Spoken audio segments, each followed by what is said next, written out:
अस्सलामुअलैकुम dear students. आज हमारे पास यूनिट नंबर 5 द रेन, इसकी हमने एक्सरसाइज पढ़नी है। एक्सरसाइज में पहले वोकेबलरी में लिखा है give an antonym for each word. Her word का हमने एंटोनिम लिखना है। जिस तरह लिखा हुआ है रिच, इसका उलट होगा पुअर एंटोनिम। टॉप का एंटोनिम होगा bottom. Near, far, light, dark, bright, dim, noise, silence, lovely, ugly. Next हमारे पास टाइटल आ जाता है डिनोटेशन। डिनोटेशन होते हैं अदबी या लुगत के मानी। It is the dictionary and literal meaning of a word. Dictionary या अदबी मानी किसी वर्ड का वो डिनोटेशन कहलाता है।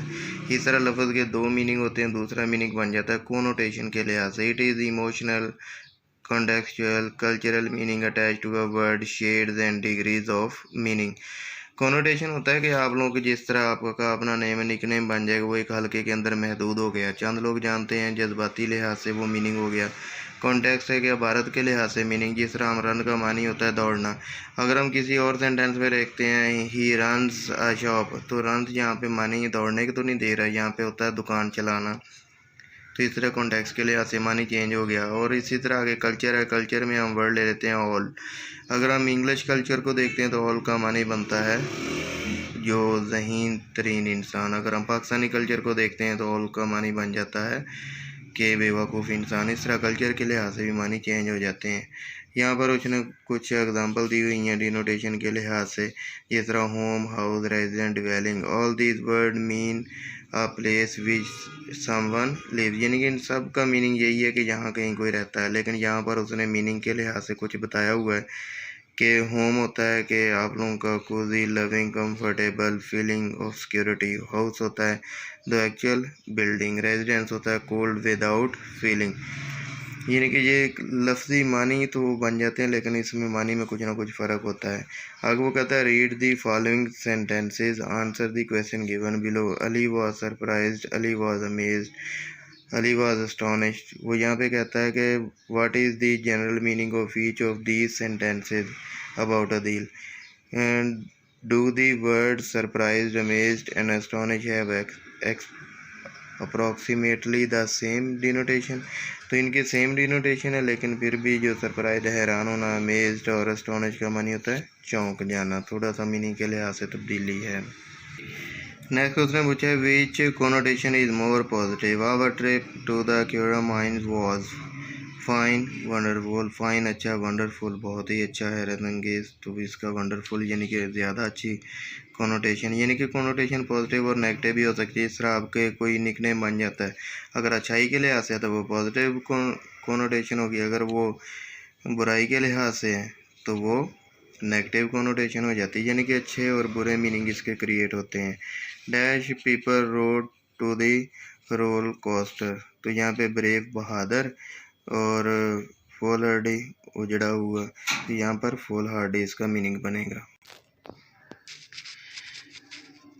Some of we saw dash animals in the zoo, fascinating. Some of monkeys made dash faces, amusing. Everyone had dash on the smile on the way home. Smile, smirk. Smile होता है कि मुस्कुराहट, स्मिर्क होता है तंजिया, मुस्कुराहट। तो पॉजिटिव कोनोटेशन के लिहाज से स्माइल ज़्यादा बेहतर है। Which connotation is more negative, इनमें से जो नेगेटिव मीनिंग वाला ज़्यादा कौन सा है। We bought dash souvenirs at the Khewra mines, cheap सस्ते, इनएक्सपेंसिव कम खर्च। कम खर्च पॉजिटिव है, और ये जो चीप है वो ज़्यादा नेगेटिव मीनिंग दे रहा है। आई एट अ डैश सैंडविच, सौगी, मोइस्ट। सौगी गीला, मोइस्ट तर। तो यहाँ पर आंसर हो जाएगा सौगी। I did not like the dash of gestures face. Smirk होता है कि तंजिया, मुस्कुराहट, और ग्रीन मुंह को कोसने वाली, जो चिढ़ाने वाली, दांत को पीसने वाली जो बात होती है उसको कहते हैं ग्रीन। तो जो दांत पीसने वाला जो चेहरा बनाया जाता है, तो यहाँ पर आंसर हो जाएगा smirk. It made me feel uneasy, frightened. Uneasy बेचैन, फ्राइटेंड खौफज़दा। तो खौफज़दा ज़्यादा जो मीनिंग नेगेटिव में आते हैं। Give synonym for the following words. यहाँ पे आपने मीनिंग लिखने हैं। Synonym shine, blaze, bright, illuminate, noise, clamour, lovely, pretty. Next question answer है, ये हमने कल पढ़ लिए थे। आगे metaphor, a figure of speech in which an implied comparison is made between two unlike things। यानी कि दो मुख्तलिफ चीज़ों के दरमियान इस्तारा देना, कनाया करना, यानी कि मेटाफर का मानी होता है कनाया, यानी कि उसको कंपेयर करना। इस तरह he was line in the battle. अब लाइन और इंसान में दोनों में फ़र्क होता है, लेकिन फिर भी कंपेयर किया जा रहा है, हालांकि वो एक जैसे नहीं है। नेक्स्ट इसके select the choice that explain the meaning of metaphor as it is used in the sentence. Junaid is an ox. The metaphor is an ox means ox की जो बहादुर यानी कि मजबूती के लिए इस्तेमाल किया जाता है, यानी कि ताकतवर के लिए, तो आंसर बनेगा जुनैद इज स्ट्रॉन्ग। दूसरे में है Waleed is really couch potato. The metaphor couch potato means ये सुस्ती के लिए कॉच पोटैटो इस्तेमाल करते हैं, इसलिए Waleed is lazy. Shahid is a volcano after hearing his brothers borrowed his car without permission। तो the metaphor Shahid is a volcano, ये volcano जो हम एंग्री के लिए इस्तेमाल करते हैं, गुस्से से लाल पीला होना, तो शाहिद इज़ एंग्री। सेकंड है Lubna is apple of her father's eye. Apple of her eyes यानी कि आंखों का तारा होना, प्यारा होना। Lubna is loved by her father. Next है Maria was feeling blue after her cat was hit by a car. ये यानी कि उसका कार से फीलिंग ब्लू से मुराद है बहुत ज़्यादा अफसरदा हो जाना। Maria was sad. Faraz is a giant in the class towering a foot over his classmate. यानी कि जो जाइंट के लिहाज से हम जो लंबा मीनिंग लेते हैं, तो इसलिए फराज इज़ टाल। आगे लिखा हुआ है question identify metaphor in the poem and answer these questions.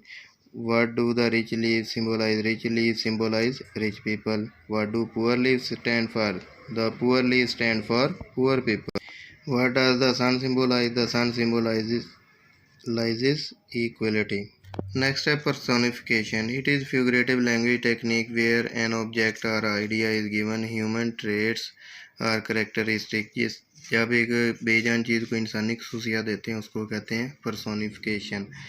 यहाँ पर एग्जांपल दी हुई है, flowers were flittering and dancing in the breeze. हवा में फूल लहरा रहे थे और रक्स कर रहे थे।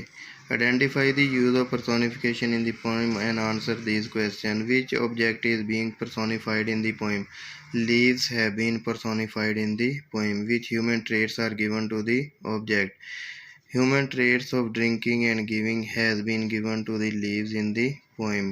नेक्स्ट हमारे पास ग्रामर का टॉपिक आता है transitive verb and intransitive verb. इसकी डेफिनेशन क्लियर दी हुई है।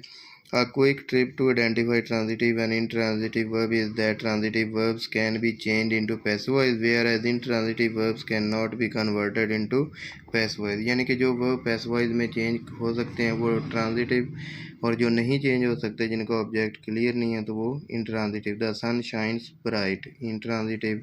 आई हेयर अ नॉइज, इसका नॉइज ऑब्जेक्ट बनता है, तो इसलिए transitive. Ali drives the car carefully, the car इसका ऑब्जेक्ट है, तो ड्राइव्स वर्ब जो है वो ट्रांजिटिव है। You got angry with your sister, sister यहाँ पर ऑब्जेक्ट के तौर पे यूज़ हुआ है, तो यहाँ पर transitive. Sarmad at a lot of sweets, a lot of sweets जो ऑब्जेक्ट बनता है, इसलिए एट जो वर्ब है वो ट्रांजिटिव है। Every one tried very hard to win the race, यहाँ पर ऑब्जेक्ट नहीं है, इसलिए intransitive. She knows the secret, यहाँ पर द सीक्रेट ऑब्जेक्ट है, तो इसलिए ये ट्रांजिटिव वर्ब। नेक्स्ट हमारे पास है proposition of movement and direction. Fill in the blanks with appropriate proposition. Proposition जो हमें तस्वीर के लिहाज से बताई गई है, शादिया इज गोइंग, अब ऊपर जा रहे हैं, तो इसलिए अब। The furniture is dash the van, ये वैन के अंदर है, इसलिए इन।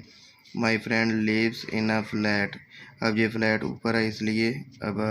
द बॉस इज कमिंग, अब ये कॉरिडोर के अंदर है, इसलिए in. There is a garage dash the house, garage घर के साथ है, तो इसलिए बाय।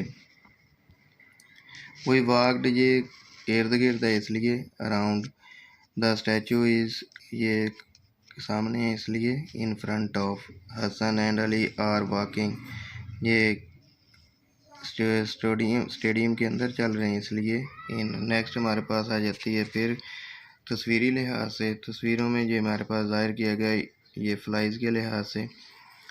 इट फ्लू यहाँ चेयर के अंडर है, तो फिर ये इसकी जो it crawl through the chair leg, और इसकी लेग्स के गिर्द क्रॉल करती है इसलिए थोड़ा सा इसलिए थ्रो हो गया। इट स्टॉप्ड, ये टेबल के ऊपर जाकर रुक जाती है इसलिए ऑन।